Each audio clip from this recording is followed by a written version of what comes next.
먼저 우리 장관님한테 질의하겠습니다. 장관님 이 사진 좀 보시죠.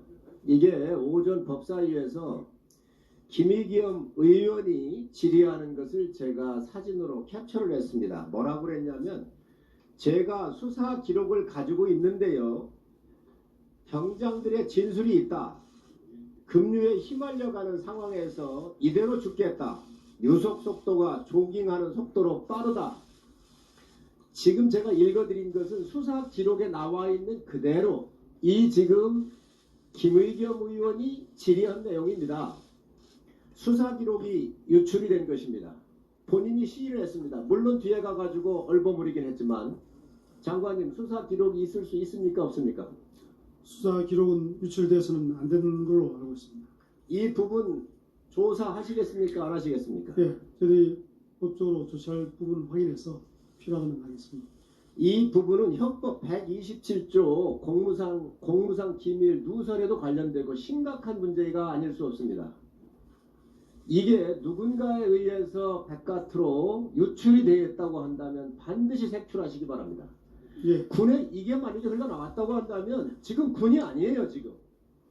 지금 국방부 장관께서 지시한 명령 또한 항명이었기 때문에 문제가 되는데 심지어 수사 기록까지 외부로 유출이 됐다고 한다면 이건 있을 수 없는 일입니다. 아주 엄밀하게 조사를 해서 조치하시기 바랍니다. 예, 사실 확인해서 필요한 법적 조치를 하도록 하겠습니다. 그리고 해병대의 안타까운 죽음 앞에 국민이 다 정말 슬퍼했습니다. 이 부분은 세 가지로 정리를 하면 될 것 같습니다. 하나는 안보실이 개입을 했느냐. 두 번째는 장관의 명령을 수사단장이 제대로 수행을 했느냐 안 했느냐. 세 번째는 수사단장의 말이 왜 이렇게 오락가락하면서 신빙성을 갖고 있느냐. 세 가지로 정리를 하면 될 것 같습니다. 첫 번째, 우리 장관님께서 지금 수사단장한테 수사한 내용에 대해서 기록에 대해서 수사를 경찰로 이첩하는 것을 멈추라고 얘기한 게 31일 맞지요? 예, 31일 맞습니다. 그거를 해병대 사령관한테 지시를 하셨고 그리고 해병대 부사령관을 불러서 또 지시하셨지요? 예, 그렇습니다. 그러면 해병대 사령관이 정확하게 수사단장한테 이첩하지 말아라고 하는 이 지시한 것을 보고를 받으셨습니까? 못 받으셨습니까? 예, 지시한 것을 보고도 받았고 언제 또 받으셨습니까? 해병대 사령부가 직접 31일 날 16시에 아니 언제 언론에 받으셨습니까? 공개됐습니다. 해병대 사령관으로부터 언제 지시했다고 받으셨습니까? 문자로 받았는데 보류하겠다는 그 내용을 문자로 보고를 받은 받았습니다. 시간이 몇 시입니까? 8월 1일로 제가 기억합니다. 몇 시입니까?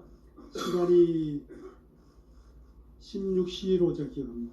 해병대 부사령관이 네, 해병대 보사관입니다. 장관님께서 불러서 구두로 예. 이첩하지 말라고 얘기를 했지요. 예, 그러면 말씀하셨습니다. 그거를 수사단장한테 지시했습니까? 안 했습니까? 저는 해병대 사령관에게 1차 보고를 드렸고 전화 보고 드렸고 부대 복귀 후에 직접 해병대 사령관께 대면 보고를 하였습니다. 그러면 수사단장한테는 아무런 얘기를 안 했습니까? 예, 제가 부사령관으로서 수사단장에게 지시할 권한이 없어서 사령관이 직접 하였습니다. 그러면 사령관한테 그렇게 보고를 드리고 난 이후에 지시했는지 안 했는지 확인한 적이 있습니까 혹시? 16시에 당일 16시입니다. 7월 31일 16시에 관계간 회의를 통해서 사령관께서 명확히 이첩 보류 지시를 하셨습니다. 자 장관님 예. 지금 문제가 뭐냐면 이게 작전권의 문제가 있어요. 작전권의 문제가 있는데 지금 이 작전권이 누구한테 있습니까? 수색작전에 대한 작전권이 작전요통은 54단장부터 시작합니다. 54단장이 해병대가 지원을 해주면 그 구조와 관련된 모든 것들은 54단장이 하게 돼 있지요. 예, 작전 통제 부분만 54단장이 있고 나머지 부분은 해병 1사단장이 있습니다. 그런데 장관께서 뭐라고 얘기를 하셨다고 지금 주장을 하고 있냐면 그 사단장에 대해서 사단장도 이게 저촉이 되나 이렇게 얘기를 하셨다고 했어요. 맞나요? 제가 앞에 인사 말씀에도 말씀드렸듯이 누구한테도 사단장도 사단장에 대해서 사단장도 본 적이 처벌을 받아야 하나 이렇게 질문하셨다고 그러는데 이게 그런 맞습니까? 질문 하지 않았습니다.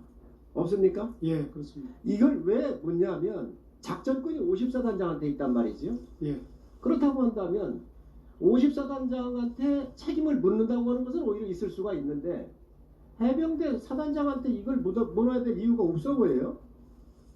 이 부분 어떻게 생각하세요? 예, 말씀하신 것처럼 수색 작전에 한해서는 54단장이 지휘권을 갖고 있었습니다. 작전 통제권을. 그렇기 때문에 실제로는 54단장에 대한 사실관계도 확인을 했어야 되는데 그런 부분들은 자세히 확인이 안 된 겁니다. 그러면은 수사단장이 뭐라고 얘기를 했냐면 사단장 빼라고 지시했고 사령관이 이를 보여줬다라고 주장을 했거든요. 그게 전혀 아닌 것으로 사실이 확인되었습니다. 이거 조사가 지금 되고 있습니까? 예, 그런 부분들은 계속 사령관이 보여줬다라고는 문자를 국방차관이 보냈다 그랬거든요. 차관 문자 지금 확인은 없습니다. 그 모든 갖고 있는 양쪽 사령관이나 차관의 이 핸드폰이나 이런 것들을 다 조사하셨습니까? 예, 다 확인했는데 없습니다. 그러면 이거는 수사단장이 거짓말이라고 해도 되나요? 예, 저희는 뭐 그렇게 생각하고 있습니다. 지금 수사단장이 말이 좀 올려주세요. 저쪽에. 그 좀 수사단장 그 이야기하는 것이 계속 바뀌고 있는데 좀 올려주세요. 차관이 해병대 사령관의 문자 메시지로 사단장을 빼라고 지시했다. 그런데 저기 언론 보도가 났거든요. 그런데 저게 아닙니다. 장관이 나에게 사단장도 처벌받아야 하나라고 물었는데 이것도 아닙니다. 사단장 빼라고 직접 지시받은 적 없다라고 말을 바꿔요. 그 이후에 뭐라고 해요? 사단장을 묵시적으로 빼라는 의미로 느꼈다라고 또 수사단장이 말을 바꿉니다. 아주 주관적입니다. 이게 또 바꿔. 그 다음 네. 안보실의 해병 결정으로 보고 싶어한다고 얘기했는데 그 이유에서는 기자의 자진을 하니까 안보실장한테 보고를 해야 한다 이렇게 또 말을 바꿉니다. 지금 그러니 말에 대한 수사단장의 신뢰성이 굉장히 있는 거예요. 지금 저한테 주어져 있는 시간이 한계가 있기 때문에 일단 추가 질의를 할 텐데 이런 부분에 대해서는 철저히 조사를 해주시기 바랍니다. 예, 그렇게 하겠습니다.